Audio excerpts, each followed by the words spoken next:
ஹாய்ங்க, எப்படி இருக்கீங்க? நான் சூப்பரா இருக்கேன். நான் இந்த வீடியோல பேசக்கூடியது, இது எந்த விதத்தில இவரை எப்படி நான் அறிமுகப்படுத்துறதுன்னு கூட தெரியல. தன் மனைவியின் மீதான காதல், அல்லது தேசத்தின் மீதான பற்று, அல்லது நம்ம கூட வாழ்ந்திருக்கக்கூடிய மக்களுடைய நலன், இந்த மாரி எந்த வகையில அவர் யோசிச்சார் அப்படிங்கிறத என்னால இப்போ வரைக்கும் புரிஞ்சுக்கவே முடியல. ஆனா, இந்தியாவின் முக்கியமான, உன்னதமான, உயர்ந்த மனிதர்கள்ல இவரும் ஒருத்தரா இருக்காரு. இவர் பெருசா படிக்கல. ஸ்கூல் பக்கம் கூட போகல. ஒரு கூலி தொழிலாளியை தான் வாழ்க்கைய ஆரம்பிச்சாரு. கூலி தொழிலாளிய தான் வாழ்க்கையிலே மரணமும் அடைஞ்சாரு. ஆனா, இந்தியாவில் இருக்கக்கூடிய அத்தனை உயரிய விருதுகளும் அவருக்கு கிடைச்சது. முதலமைச்சர் நாற்காலியிலேயே ஒரு நாள் உட்காந்து வேடிக்கை பார்க்குற அளவுக்கு உயரமாவும் போனாரு. அப்படி அவர் என்னதான் செஞ்சாரு? அவர் வாழ்க்கையில என்னதான் நடந்துச்சு? அதத்தான் நான் இந்த வீடியோல உங்க கூட ஷேர் பண்ணணும்னு நெனைக்கிறேன். நான் இந்த வீடியோல உங்க கூட பேசக்கூடிய நபர் தசரத் மாஞ்சி. பீகார் மாநிலத்தில ஒரு எளிய குடும்பத்தில, அதாவது கயா அப்படிங்கிற மாவட்டத்தில மலைசூழ் கூடிய ஒரு குக்கிராமம், கெலூர் அப்படிங்கிற ஒரு கிராமத்தில பிறந்த ஒரு மனிதன். பெருசா கல்வியறிவு கிடையாது. பெருசான்னு இல்ல, கல்வியறிவே கிடையாது. பக்கத்தில மாநிலமான ஜார்க்கண்ட்ல போய் நிலக்கரி சுரங்கங்கள்ல வேலை பார்க்குறது, இந்த மாதிரியான வேலைகள் பார்க்குறாரு. அப்புறம் கொஞ்ச காலத்துக்கு அப்புறமா தன்னுடைய பிறந்த ஊருக்கே வந்து வேலைகள் பார்க்குறாரு. அங்க கல் உடைக்கிறது, மரங்கள வெட்டுறது, இந்த மாதிரியான வேலைகள் மட்டும் தான் கிடைக்கும். ஸோ அத பார்த்துக்கிட்டு இருக்காரு. அவருக்கு ஒரு கல்யாணம் நடக்குது. பால்குனி தேவி அப்படிங்கிற ஒய்ஃப். அந்த பொண்ணு கூட கல்யாணம் பண்ணுறாங்க. கல்யாண வாழ்க்கை ரொம்ப அழகா இருக்கு. அவருடைய வாழ்க்கைய வண்ணமயமா மாத்துது. ரொம்ப சந்தோஷமா இருக்காரு. பிறந்த ஊரு, பிறந்த மண்ல அழகான காதல் வாழ்க்கை அப்படிங்கும்போது, அவருக்கு ரொம்ப சந்தோஷமான ஒரு வாழ்க்கைய அந்த இடம் குடுத்துக்கிட்டே இருக்கு. ஆனா, எப்பவுமே இயற்கைக்கு ஒரு யுக்தி இருக்கும் இல்லையா? அது அவருடைய வாழ்க்கையிலயும் சூறையாட ஆரம்பிக்குது. அவரோட ஒய்ஃப் அவருக்கு மதியான சாப்பாடு கொண்டு வரக்காக வர்றாங்க. அவர் மரம் வெட்டுற தொழில் பார்த்துக்கிட்டு இருக்காரு.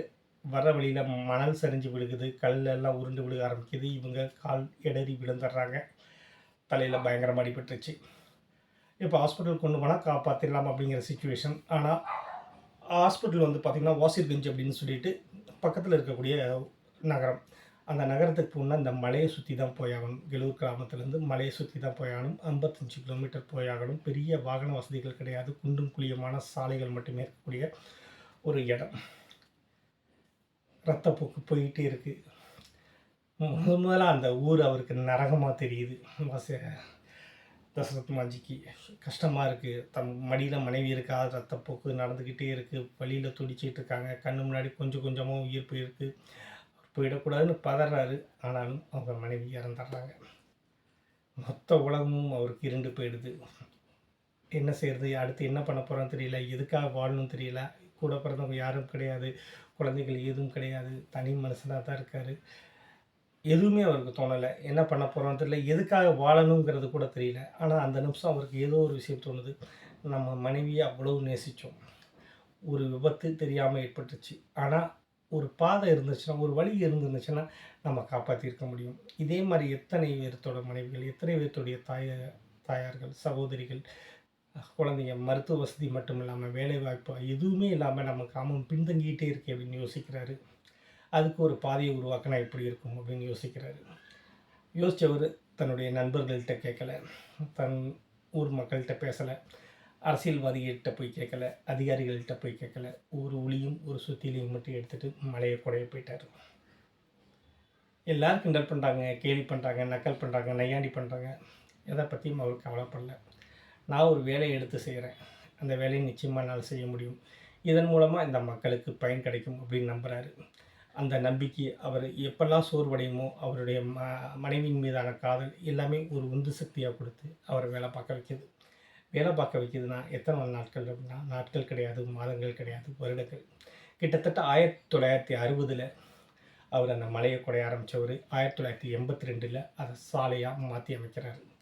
கிட்டத்தட்ட 360 அடி நீளம், அதாவது 110 மீட்டர் நீளமுள்ள ஒரு சாலையை உருவாக்கியிருக்காரு. ஒரு தனி மனுஷனா மலைய உளி மூலமாவே, சிறு உளி மூலமாவே உடைச்சு, அதாவது 110 மீட்டர் நீளம், 360 அடி நீளமுள்ள சாலை, 25 மீட்டர் அகலம். சாரி, 30 அடி அகலம், 9 மீட்டர் அகலமுள்ள ஒரு சாலை. அதாவது ஒரு பஸ் போக்குவரத்தை நடத்தலாம். அந்த அளவுக்கு அகலமான சாலையை உருவாக்கியிருக்காரு. இப்போ வந்து மேற்பகுதிகள் எல்லாமே எடுத்துட்டாங்க. அவரு பண்ணும்போது சுரங்கப்பாதையெல்லாம் நடுவுல வர மாரியான சூழ்நிலைகளும் இருந்துச்சு. அதாவது 7 1/2 மீட்டர் ஆழமும் ஆ இருக்க மாரியான பாதைய தான் உருவாக்கியிருக்காரு. அதுக்கப்புறமா மக்கள் பயன்படுத்துகிறாங்க. அது வரைக்கும் கேலி கிண்டல் எல்லாமே பண்ணவங்க, எந்த விதமான உதவியும் பண்ணாத மக்கள் கொஞ்சம் கூட வெட்கமே இல்லாமல் பயன்படுத்த ஆரம்பிக்கிறாங்க. ஒருத்தர் வருஷக்கணக்கா ஒரு மலையை உடைச்சி பாதைகளை உருவாக்கிட்டு இருக்காரு. அவர் செய்கிறது சரியா தவறா, ஏன் செய்கிறீங்க, எதுக்கு செய்கிறீங்கன்னு எதையுமே கேள்வி கேட்காத அரசாங்கம் அதுக்கப்புறமா அவருடைய சாதனைகளில் வந்து பங்கெடுத்துக்குது. நிதிஷ்குமார் அரசு அவரை கூப்பிட்டு கௌரவிக்குது. எப்படின்னா அவர் தன்னோட சீட்டையே கொடுக்குறாரு. ஒரு நாள் ஃபுல்லாக நிதிஷ்குமாருடைய முதலமைச்சர் நாற்காலியில் தசரத் மாஞ்சி உட்கார்றாரு. நாட்டில் இருக்கக்கூடிய உயரிய விருதுகள் எல்லாமே அவருக்கு கிடைக்குது.